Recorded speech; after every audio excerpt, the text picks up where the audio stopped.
Dari utara ke selatan, dari timur sampai ke barat, kita dipersatukan Tuhan dalam keluarga pendalaman iman Katolik.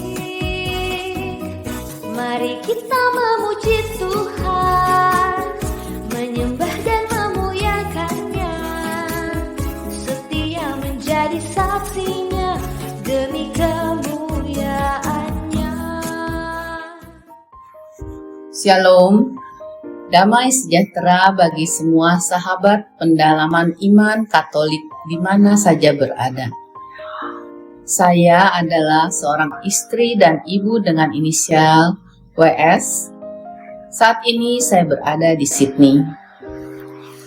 Ayat pendukung saya ambil dari Korintus 3 ayat 16 yang berkata, "Tidak tahukah kamu bahwa kamu sekalian adalah bait Allah, dan bahwa roh Allah tinggal di dalam kamu?" Kesaksianku ialah, aku terlahir sebagai putri sulung dari mamaku yang memiliki karakter yang keras dan agak egois.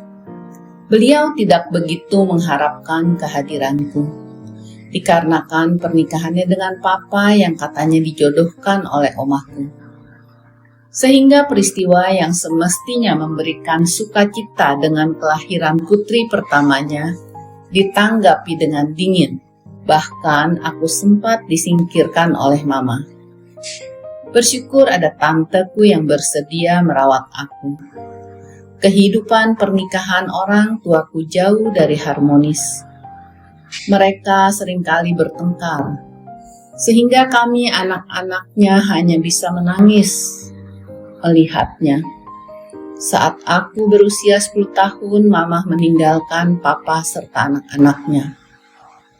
Dengan kepergian mama, aku sebagai anak sulung mesti bangun pagi-pagi sebelum berangkat sekolah untuk membantu papa di rumah merawat adik-adikku yang masih kecil-kecil. Para tetangga pun kadang memperguncingkan karena seringnya konflik kedua orang tuaku.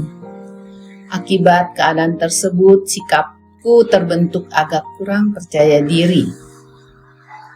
Sampai suatu hari aku membaca sebuah buku yang diberikan temanku. Buku tersebut yaitu berjudul Purpose Driven Life. Di dalamnya ada tertulis kalimat yang membuat semangatku timbul, yaitu sejak di dalam kandungan Tuhan punya rencana untukku.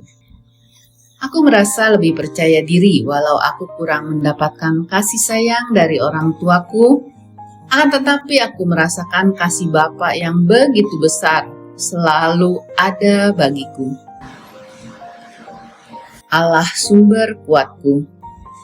Walau kadang berat tinggal dengan papa yang begitu otoriter, pulang sekolah terlambat sebentar, rotan sudah menanti.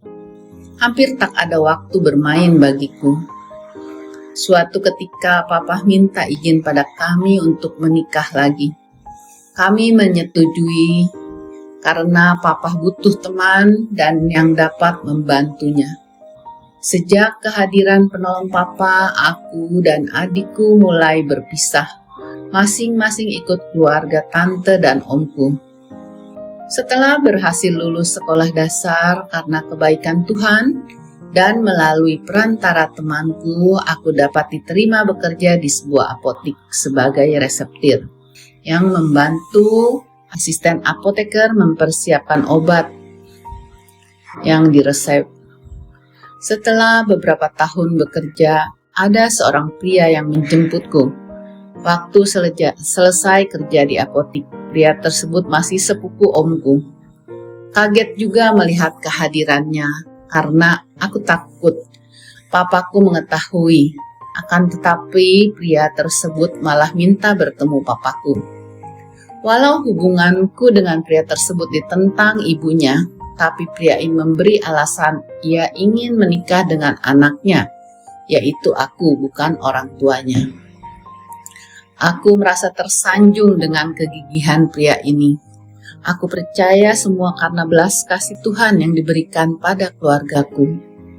Setahun kemudian di tahun 1978, saat aku berusia 19 tahun, aku menikah. Aku pindah mengikuti suami yang berdomisili di Jakarta. Karena pesan papa, saya sebaiknya ikut agama suami yang saat itu hanya tertera di KTP. Akan tetapi kembali Tuhan memberikan aku jalan. Tahun 1991 ketika putri pertamaku duduk di kelas 6, ia minta dibaptis. Puji Tuhan, aku mendapat kesempatan untuk menemaninya ikut kursus agama. Tahun 1992 aku dan putriku dibaptis. Sejak saat itu kadang aku hadir di persekutuan doa, komunitas-komunitas kecil, sehingga sedikit demi sedikit aku mulai mengenal firman-Nya. Di dalam Korintus 3 ayat 16, firman yang sungguh meneguhkan aku yaitu, "Tidak tahukah kamu bahwa kamu sekalian adalah bait Allah, dan bahwa Roh Allah tinggal di dalam kamu." Menyadari tubuhku adalah bait Allah, jadi bukan aku yang hidup, melainkan Allah yang hidup di dalam aku. Sikapku jadi lebih hati-hati, karena bukan lagi aku yang hidup, melainkan Bapa di surga yang ada di dalam aku. Karena melalui tubuhku Allah berkarya. Walau kadang jatuh, aku dapat bangkit lagi, karena Roh Kudus selalu mendampingiku. Syukur kepada Tuhan. Walau di awal pernikahanku tidak disetujui oleh mama suamiku, mungkin dikarenakan sikapku yang tetap menghormati dan menyayangi mama mertuaku, beliau meminta ikut tinggal bersama kami. Sampai saat meninggal pun beliau berada dalam pangkuanku. Semua karena kemurahan Tuhan bagiku. Saat ini usia pernikahan kami sudah 46 tahun. Kami dianugerahi 4 orang anak, 2 putra dan 2 putri.